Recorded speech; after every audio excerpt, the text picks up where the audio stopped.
আমি হারতে আসিনি। আমি জন্মেছি বজ্রের শব্দে, আমার শিরায় ঘুরে বেড়ায় সমুদ্রের জোয়ার। আমি ভাঙা নক্ষত্রের ধুলো নিয়ে গড়া এক মানুষ, আমার চোখে জ্বলে অগ্নির ইতিহাস। আমাকে ভয় দেখাতে এসেছিল অনেক অন্ধকার, অনেক শৃঙ্খল, অনেক ঠান্ডা কারাগার, কিন্তু আমি তো সেই জাতের সন্তান যে ঝড়কে দেখে পথ বদলায় না, ঝড়ের বুক চিরে পথ বানায়। শুনে রাখো পৃথিবী, আমি মাথা নত করার বিদ্যা শিখিনি।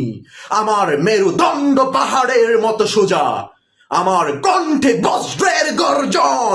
আমি হারতে আসিনি, আমি হারতে আসিনি। আমি এসেছি ইতিহাসে বুকের উপর নিজের পায়ের দাগ রেখে যেতে।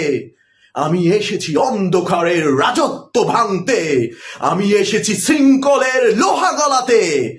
আমি আমার পথ রক্তে রাঙে, তবুও আমি থামব না, কারণ আমার স্বপ্নের রং কখনো ভয়ের রঙে রঞ্জিত হয় না।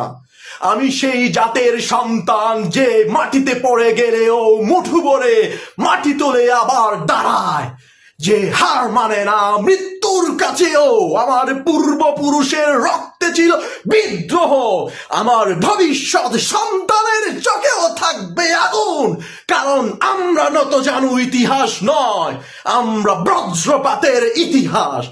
আমার হাত ভেঙে দিতে পারো, আমার পথ রুদ্ধ করতে পারো, আমার চারপাশে দেয়াল তুলে দিতে পারো, তবুও আমার আত্মাকে বন্দি করতে পারবে না, কারণ আমি আগুনের মতো, যত চাপা দাও তত ছড়িয়ে পড়ি।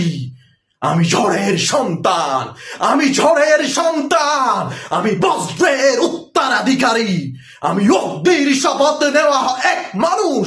শুনে রাখো, শুনে রাখো, আমি ধ্বংস হতে পারি, আমি ছাই হয়ে যেতে পারি, আমি রক্তে ভিজে পড়ে থাকতে পারি, কিন্তু পরাজিত হতে পারি না, পরাজিত হতে পারি না, কারণ আমি সেই জাত যার বুকের ভেতর ইতিহাসের ঢোল বাজে, যার কণ্ঠে জেগে উঠে বিদ্রোহের গান। আমি হারতে আসিনি, আমি এসেছি দাঁড়িয়ে থাকতে, লড়াই করতে, লড়াই করতে, আর আকাশের বুক চিরে নিজের পতাকা উড়িয়ে দিতে। আমি ধ্বংস হতে এসেছি, পরাজিত হতে নয়। আমি ধ্বংস হতে এসেছি, পরাজিত হতে নয়।